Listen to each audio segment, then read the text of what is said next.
वज़ीर-ए-आज़म के मुशीर बराए कानून और इंसाफ बैरिस्टर अकील मलिक साहब हमारे साथ हैं। बहुत बहुत शुक्रिया, आपने टाइम दिया है। अजीब से हालात हैं, जुडिशल कमीशन का इजलास हो गया, फैसले कर लिए गए, लेकिन ना तमाम जजेस थे, ना सियासी जमातों की प्रॉपर नुमाइंदगी हुई, ना वकला की एक बड़ी तादाद को ये सब कबूल है। तो क्या हुकूमत इसके बावजूद मुतमईन है कि सिस्टम ऐसे ही चलता रहेगा? बिस्मिल्लाहिर्रहमानिर्रहीम, सुबह बखैर, बहुत बहुत शुक्रिया। देखें, बिल्कुल जो जुडिशल कमीशन ऑफ पाकिस्तान का कल इजलास हुआ उसमें 6 जजेस की जो तैनाती हुई है सुप्रीम कोर्ट में, ये बड़ी खुशाइंद है। और जो तमाम तर मामला है वो आपके सामने है कि वकला ने जो एहतजाज किया है वो किसी मखसूस सियासी एजेंडे के ऊपर तो हो सकता है, लेकिन जो वॉकआउट की भी अगर बात करें तो ये आइनी ज़िम्मेदारी है उन दोनों मेंबरान की जो इस अपोजिशन साइड को रिप्रेजेंट करते हैं, बैरिस्टर अली ज़फ़र साहब और बैरिस्टर गौहर साहब।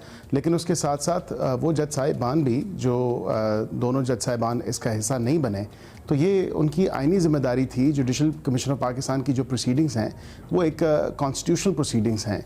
उसमें जब पेशावर हाई कोर्ट में तैनाती की बात आई, लाहौर हाई कोर्ट की तैनाती की बात आई, बलूचिस्तान या सिंध के हाई कोर्ट के जजेस की तैनाती की बात आई, तो ये लोग तमाम लोग वहाँ पे इन अटेंडेंस थे और ये इनकी आइनी ज़िम्मेदारी थी जो इनको पूरा करनी थी। लेकिन मावराए और आइन या कानून तो कोई काम नहीं किया गया।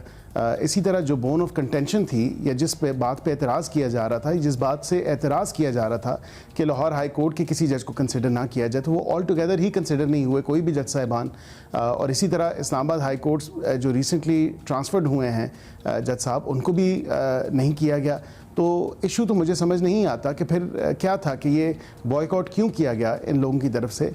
इनको अपनी आइनी और कानूनी ज़िम्मेदारी को निभाना चाहिए था और ये पाकिस्तानी कौम की और अवाम की इमानत थी इनके पास, जो इन्होंने उसमें ख़यानत की। इनको बैठना चाहिए था और अगर वहाँ पे कोई एहतजाज होता या वहाँ पे कोई डिसेंट होता तो इनको बिल्कुल ऑन रिकॉर्ड लाना चाहिए था अपना डिसेंट। वैसे साहब, इस मामले में तहरीक इंसाफ आपको पता ही है काफ़ी मुतहर्रिक है और वकला की कई बॉडीज़ भी उनके साथ हैं। अब ऐन मुमकिन है कि वकला की एक तहरीक सी बन जाए और तहरीक इंसाफ इसका ऐसे ही एडवांटेज ले जैसा कि मुस्लिम लीग नून ने 2008 में वो तहरीक चलाई थी। आपको इसका खदशा है कि कोई वकला तहरीक की शक्ल ना इख्तियार कर जाए अब ये मामला या ये एहतजाज?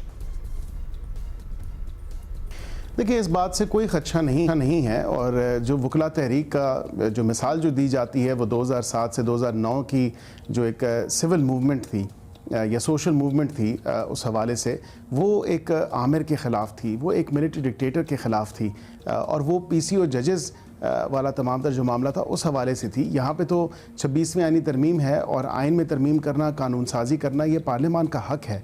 जब सेपरेशन ऑफ पावर्स के कॉन्सेप्ट की बात की जाती है तो आइन में दर्ज है कि लेजिस्लेचर, जुडिशरी और एग्जीक्यूटिव वो अपना अपना काम with in the constitutional framework और कॉन्स्टिट्यूशनल स्कीम ऑफ थिंग्स में उनका अपना एक रोल है और अपने अपना जो एक दायरा कार मुख्तस किया गया उसी में रह के उनको काम करना है। अब यहाँ पे जो तहरीक का हवाला दिया जाता है, ये कहा जाता है कि शायद ये तहरीक कोई सक्सेसफुल होगी।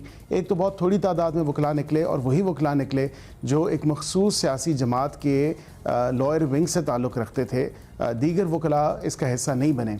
यहाँ पे 6 वकला की तंजीमों ने, जो 6 बॉडीज़ हैं जो उनको रेगुलेट करती हैं, उन्होंने भी इस कॉल को मुस्तरद किया और बिल्कुल कहा कि दिस इज़ आउटराइटली रिजेक्टेड। अब यहाँ पे वकला की तहरीक का आगाज़ या उसके हवाले से कोई ऐसी बात कह देना, मैं समझता हूँ कि ये ऐसा हकीकत में दुरुस्त नहीं है।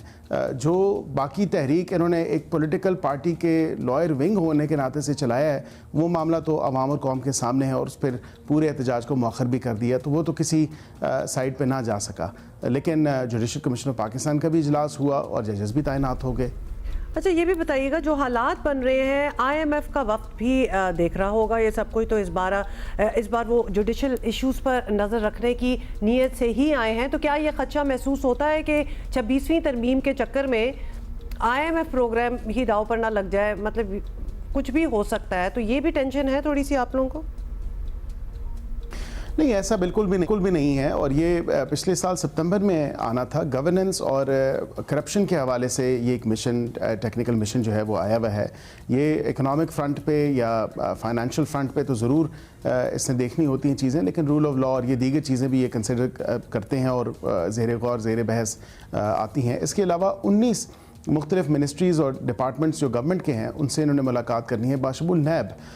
तो ये एक रूटीन का विज़िट है जो कि जब IMF आपको देता है पैसे तो फिर उसके बाद वो बाकी चीज़ें भी देखता है। इसमें कोई ऐसी अचंभे वाली बात नहीं है। बेशक वो मुलाकात करना चाहते हैं वो बेशक करें। मावराए आइन या कानून तो कोई इकदाम नहीं उठाया जा रहा पाकिस्तान में।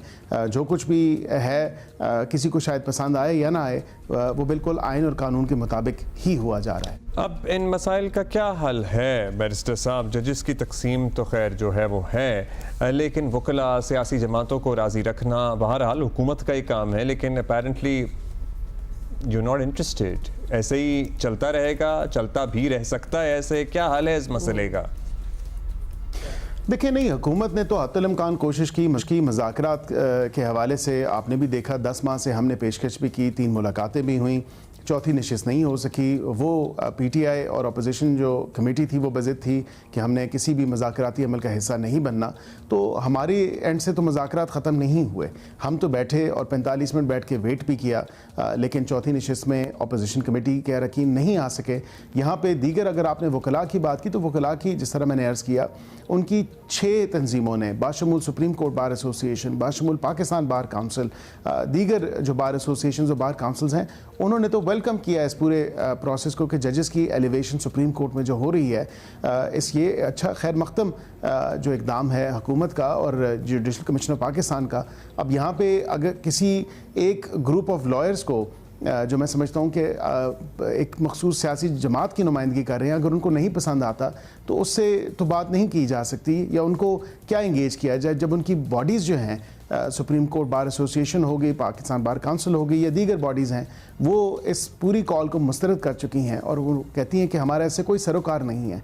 ये गैर कानूनी और गैर आइनी जो लॉयर्स स्ट्राइक कॉल दी गई है या लॉयर्स मूवमेंट के हवाले से बताया जा रहा है, तो ये उनकी अपनी बॉडीज़ ही अगर ओन नहीं करती तो इस कॉल का, ये इस मूवमेंट का क्या बनना है? हाँ, भी धड़ेबंदी ज़रूर है, लेकिन ऐसा नहीं है कि सारे लोग इसे ओन भी करते हों। Barrister Akeel, thank you.